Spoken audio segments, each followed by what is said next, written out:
आप देख रहे हैं दुनिया भर की खबरें और ये रही आज की सुर्खियां। यमन के हौथीज ने इजराइल में किया हमला, तेल अवीव के करीब पहुंचा ड्रोन, बिना रडार पर आए टारगेट हिट करने का किया दावा। हिजबुल्लाह को नया चीफ मिलते ही तेज हुए हमले, सेटलमेंट पर गिरे रॉकेट ने ली एक इजरायली की जान, कई फौजी भी बने सीधा निशाना।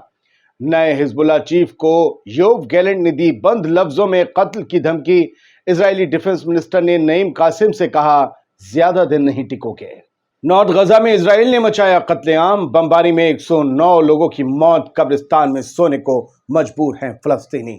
और रूसी सदर पुतिन ने न्यूक्लियर फोर्स को किया अलर्ट, कहा न्यूक्लियर ड्रिल करो शुरू। आजाद बोल इंडिया में आप सभी का खैर मकदम है। मैं हूं आदिल खान आजाद। आज है 29 अक्टूबर 2024। आप देख रहे हैं रात 10 बजे का स्पेशल शो दुनिया भर की खबरें। तो चलिए शुरू करते हैं दुनिया भर की खबरों का यह सफर तफसील से। इजरायली डिफेंस मिनिस्ट्री के रिहैबिलिटेशन डिपार्टमेंट ने खुलासा किया है कि अक्टूबर 2023 में शुरू हुई जंग की शुरुआत के बाद से उसे कम 12,000 इजरायली फौजी ऐसे मिले हैं जो पोस्ट ट्रॉमेटिक स्ट्रेस डिसऑर्डर यानी कि PTSD से जूझ रहे हैं। ट्रॉमा कहां जाता है आपको पता है, कहां असर करता है पता है? 12,000 इजरायली फौजी इस बीमारी से जूझ रहे हैं। 12,000 फौजियों में से लगभग 43% PTSD से पीड़ित हैं, जूझ रहे हैं, जबकि 14% को बहुत ही सीरियस किस्म की चोटें आई हैं। इनमें 23 मामले सिर में बड़ी चोट लगने के हैं, 60 मामले हाथ पैर उड़ जाने के हैं, जिंदगी भर के लिए अपाहिज हो गए, और 12 लोग परमानेंटली अपनी आंखों की रोशनी खो चुके हैं। ये सब इजरायली फौजी हैं। ये डाटा दिया गया है, असली क्या है पता नहीं। इस मामले में IDF की नॉर्थ कोर के एक एक्स कमांडर ने कहा कि हजारों फौजी सदमे में हैं। उन्होंने कहा कि हमने एक पूरी की पूरी डिवीजन खो दी है और 3 एक्स्ट्रा डिविजन्स की हमें जरूरत है। इजराइल ये जंग हमास और हिजबुल्लाह से जीत नहीं पाएगा अगर ये डिविजन्स और एक्स्ट्रा और काबिल फौजी हमें नहीं मिले। तो ये IDF के पूर्व कमांडर्स कह रहे हैं। इजराइल लगातार हमले कर रहा है गजा में, लेबनान पे, लेकिन इजराइल के खिलाफ क्या हो रहा है जरा जान लीजिए। पहले यमन की बात करते हैं। शाम को खबर आई, यमन के हौथीज ने इजराइल में जबरदस्त हमला किया है। तेल अवीव के करीब हौथीज का ड्रोन पहुंच गया और ये ड्रोन रडार पर भी पकड़ में नहीं आया, ये दावा किया गया है। यमनी आर्म फोर्सेस ने मंगल को ड्रोन का इस्तेमाल किया, तेल अवीव से लगभग 50 किलोमीटर साउथ में मौजूद अस्कलान या एशकलॉन शहर के इंडस्ट्रियल जोन को निशाना बनाया और एक अहम मिलिट्री ऑपरेशन का ऐलान किया। यह ऑपरेशन यमन के इजराइल के खिलाफ 5th फेज ऑफ एस्केलेशन, उन्होंने कहा था ना कई फेज हैं एस्केलेशन के, तो ये 5वां चरण था उस एस्केलेशन का। 5th फेज ऑफ एस्केलेशन के तहत यह ऑपरेशन अंजाम दिया गया था यमन से।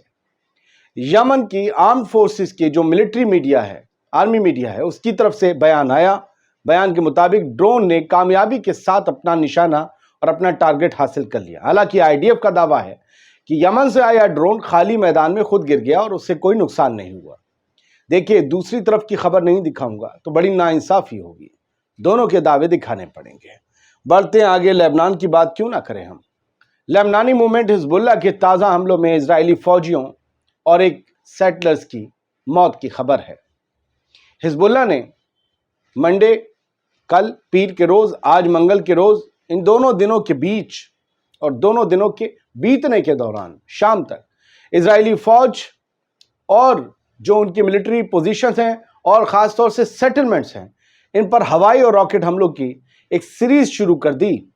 इससे नॉर्थ इजराइल में कई जगहों पर, कई साइट्स पर सीधे हमले हुए, सायरन बजते रहे, शेल्टर्स में बहुत से लोग भाग गए, बहुत को मौका नहीं मिला। हिजबुल्लाह के लड़ाकों ने मनारा बस्ती में कई इजरायली मिलिट्री व्हीकल्स को निशाना बनाया, उनकी गाड़ियों को। हमलावर ड्रोन के एक स्क्वाड्रन का इस्तेमाल किया गया और हवाई हमला उन पर किया गया। गाड़ियां भाग रही थी लेकिन पदा के हमला किया गया। एक और हमलावर ड्रोन स्क्वाड्रन में काफिर गिलादा खदान में तैनात थे इजरायली फौजी, उनको निशाना बनाया गया। इसके अलावा जारित इलाके के सेटलमेंट में इजरायली फौजियों के ग्रुप, एक जमावड़ा लगा हुआ था, वहां पर हमलावर ड्रोन आया लेबनान के हिजबुल्लाह का, और उसके नतीजे में जब वो वहां पर हिट किया तो क्या हुआ, हिजबुल्लाह ने कई फौजियों के मारे जाने और जख्मी होने का दावा किया जब वो हिट हो गया। तो सरहद की तरफ आगे बढ़ते हुए हिजबुल्लाह ने या हिजबुल्लाह के लड़ाकों ने कई इजरायली बस्तियों पर रॉकेट से हमला किया। देखिए ये सब दावे हिजबुल्लाह की तरफ से हैं, हम आपको खबर बता रहे हैं जो छपी है। कई मिलिट्री जो जमावड़े लगे हुए थे और बुनियादी ढांचे थे उन पर रॉकेट दागकर डाल्टन, कैफर व्रादिम और मोलेद तारिशा की बस्तियों को निशाना बनाया गया, ये हिजबुल्लाह ने दावा किया। इजरायली मीडिया की तरफ से यह बताया गया कि मलोत तारशिया नाम है, इसको निशाना बनाकर किए गए हमले में एक इजरायली शख्स की मौत हो गई। मैंने इजरायली अखबारों को पढ़ा जाकर कि भाई खबर सही है या नहीं है, तो वहां पता चला कि ये जो मारा गया है ये एक इजरायली अरब था, मतलब इजरायली इसके पास आइडेंटिटी थी, इजरायली सिटीजनशिप थी, लेकिन ये अरब मुसलमान था जो मारा गया शख्स। खैर बढ़ते आगे, कुछ खबरें यहां से जिन्हें नहीं पता है, जो सिर्फ ये बुलेटिन देखते हैं या सिर्फ शाम की न्यूज़ देखते हैं, उनको मैं एक बार फिर से बता दूं। ये नईम कासिम है, हिजबुल्लाह के ये सेक्रेटरी जनरल हैं। हसन नसरल्लाह के बाद इन्हें ये ओहदा मिला है। पहले ये हसन नसरल्लाह के नायब थे, डिप्टी सेक्रेटरी जनरल थे, लेकिन अब ये हिजबुल्लाह के, लेबनान के हिजबुल्लाह के सर्वे सरवाएं सबसे बड़ी कुर्सी इन्हें मिली है। और हिजबुल्लाह ने शेख नईम कासिम का नाम का ऐलान सेक्रेटरी जनरल के तौर पर कर दिया है। अब हिजबुल्लाह के जितने भी फैसले प्लानिंग्स होंगी सब इनके मर्जी से होंगी, और शूरा काउंसिल ने deputy secretary general Sheikh Naim Qassem को प्रमोट करते हुए सेक्रेटरी जनरल बनाया है। अब Yoav Gallant, Israeli defence minister Yoav Gallant ने एक्स पर एक पोस्ट की, पोस्ट को छोड़िए हेडलाइन देख लीजिए, जेरूसलम पोस्ट ने बना दी है। Gallant says Hezbollah chief is a temporary appointment, won't last long.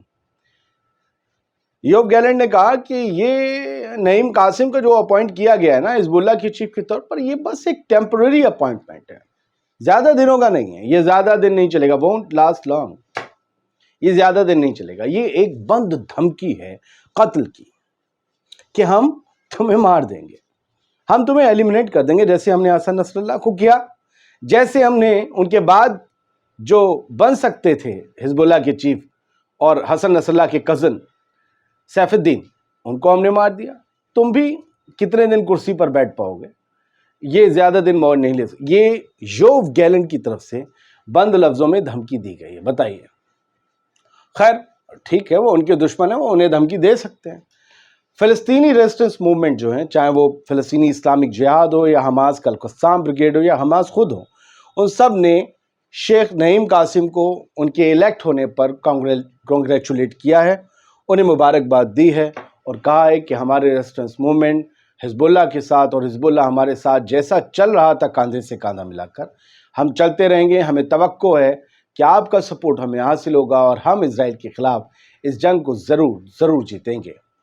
तो ये अल-मायदीन की हेडलाइन है। खैर अल-मायदीन की एक और हेडलाइन है जो मैंने आपको पिछले वीडियो में हल्के से बताई थी, वो तब इन्फो थी, अब हेडलाइन बन चुकी है। पेंटागन यानी अमेरिका का एयर डिफेंस जो है, एयर डिफेंस का जो ज़ख़ीरा है, इंटरसेप्टर मिसाइल्स का ज़ख़ीरा है, वो ख़त्म हो रहा है और बहुत कम बचा है। बहुत डिमांड है उसकी कि भाई जल्दी से जल्दी अमेरिकी नेवी या बाकी आर्मी कह रही कि हमें एयर डिफेंस सिस्टम के लिए मिसाइल इंटरसेप्टर चाहिए।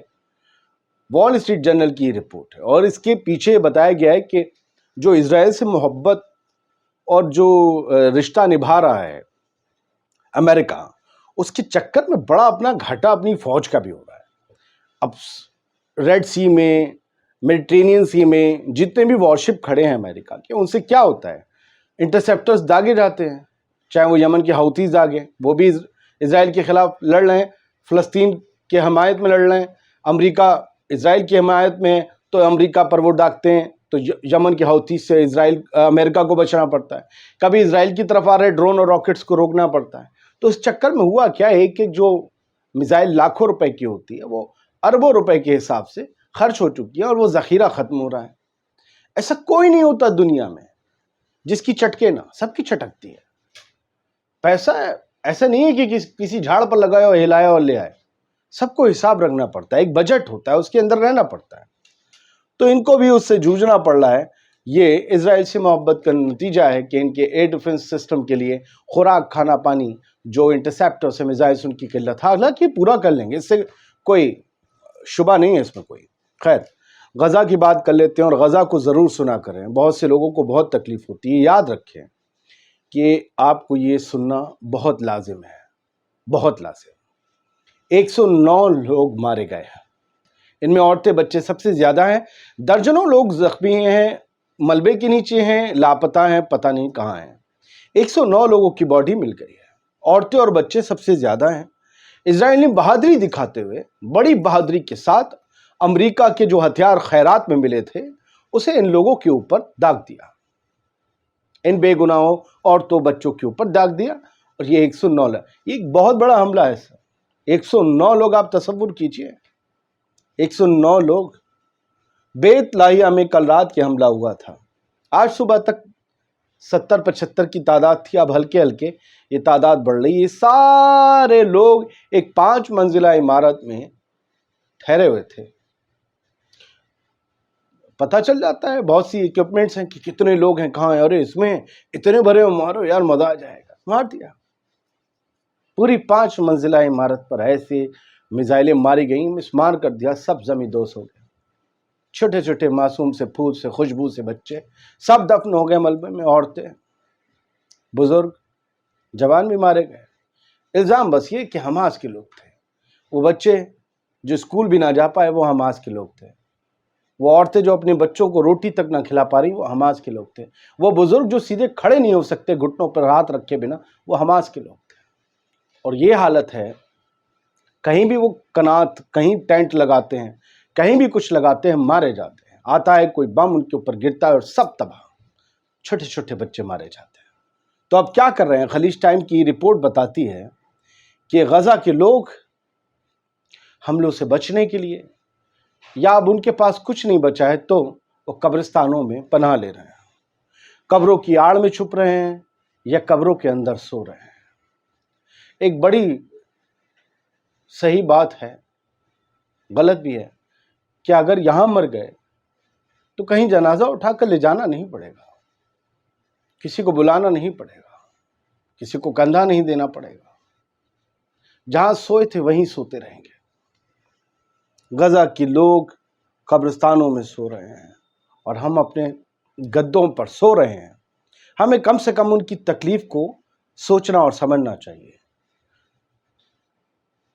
خبروں سے بھاگ جانے سے کچھ نہیں ہوتا. میں ان خبروں کو دینا نہیں چاہتا, لیکن میں یہ سوچتا ہوں کہیں یہ مار کاٹ کا جو زمانہ چل رہا ہے, ارے اتنے مار دیے حزب اللہ نے, اتنے غزہ والوں نے مار دیے, کہیں یہ لوگ نہ کھو جائیں جو روز مار کھا رہے ہیں, جو روز پٹ رہے ہیں. اصلی خبریں یہی ہیں. میں تو بہت جلدی جنگ کی خبریں بند کر دوں گا, ان سے جڑنا بہت ضروری ہے. چلیے بڑھتے ہیں آگے. سر, جیروسلم پوسٹ کی خبر ہے کہ قطر کی فورن منسٹری نے بتایا ہے کہ جو بات چیت سیز فائر کو لے کر چل رہی ہے, غزہ کے سیز فائر کو, اس میں بہت ہی پازیٹیوٹی دیکھنے کو مل رہی ہے, بڑی پازیٹیو وائبس آ رہی ہیں. صاحب غزہ کا سیز فائر کبھی بھی ہو سکتا ہے. Much progress made on stage deal negotiation. اور دیکھیے کیا ہوتا ہے, کیونکہ وہاں پر گیا کون تھا؟ CIA کا چیف. کون گیا تھا؟ موساد کا چیف. حماس سے کوئی نہیں, ختم. حماس سے کوئی نہیں. وہ لوگ غزہ کا مقدر طے کر رہے ہیں جن کی بات چیت کے بیچ غزہ کا کوئی نمائندہ نہیں. اب پازیٹیو وائبز آ رہی ہیں, پتہ نہیں اللہ جانے کیسے آ رہی ہیں. اور یہاں پر ایک وارننگ, اس کو بالکل برعکس ایک خبر دیکھیے. وہ دا جیروسلم پوسٹ اسرائیلی اخبار, یہ دا ٹائمز آف اسرائیل اسرائیلی اخبار. یہاں کیا لکھا ہے؟ ایک وارننگ ہے قطر اور ایجپٹ نے دی ہے امریکہ کو ہوسٹیج ٹاک کو لے کر کہ آپ نے یا اسرائیل نے جو یحییٰ سنوار کو مار دیا ہے, اس سے صرف ہوسٹیج ڈیل کھٹائی میں پڑ جائے گی. اس سے صرف ہوسٹیج ڈیل میں آبسٹیکلز آ رہے ہیں, روڑے آ رہے ہیں, اور کچھ نہیں ہو رہا. کیونکہ بات کس سے کریں؟ حماس کے پاس لیڈرشپ نہیں ہے. کون لیڈر ہے جو آپ کے دیے ہوئے پروپوزل کو مانے گا, سائن کرے گا؟ آپ کرنے کس سے جا رہے ہو ڈیل؟ آپ نے کیا یحییٰ سنوار کو مار کے؟ آپ ڈیل کس سے کرو گے؟ ہوسٹیج چھوڑے گا کیوں حماس؟ وہ کس کی بات مانے گا؟ لیڈر کہاں ہے؟ یہ پوچھا جا رہا ہے. چلیے ایک پوتن کی خبر ہے, اس کو کر کے ختم کرتے ہیں. پوتن نے اپنی تمام فورسز سے کہہ دیا ہے, اور خاص طور سے جو نیوکلیر فورس ہے, ان کی نیوکلیر ویپنز کو سنبھالنے والی جو ان کی الگ سے فورس ہے, ان سے کہا ہے کہ be prepare, and make drills. Drill करिए, तैयार रहिए, और जितनी भी बैलिस्टिक मिसाइल्स न्यूक्लियर वॉरहेड को ले जाने में कुव्वत हासिल रखती हैं, जिनके पास कुव्वत है, जिन पर लगा कर आगे न्यूक्लियर वॉरहेड को मारा जा सकता है, उन बैलिस्टिक मिसाइल को प्रिपेयर कीजिए, उनके टेस्ट कीजिए, उनको देखिए उनमें कोई खामी तो नहीं है, उनकी एक बार फिर से जो है वो मारक क्षमता को चेक करिए, फेक टारगेट्स पर जाकर उन्हें हिट करिए। क्यों कर रहे हैं पुतिन ऐसा? लगातार वेस्ट जिस तरीके से इन्वॉल्व हो रहा है यूक्रेन की तरफ से, पुतिन के पास एक आखिरी रास्ता, क्या न्यूक्लियर वेपन को दाग देना बचता है। हालांकि पुतिन कह रहे हैं हम दागना नहीं चाहते, ये बड़ा आसान होगा दागना, लेकिन हम इस आसान काम को करना नहीं चाहते, लेकिन ये बता सकते हैं कि हर मुश्किल फैसला लेने की सलाहियत, कुव्वत, ताकत हमारे अंदर है। बहुत बहुत शुक्रिया। दुनिया भर की खबरें आप देख रहे थे, ज्ञान देना मैंने बंद कर दिया है। सलामत रहिए, खुश रहिए।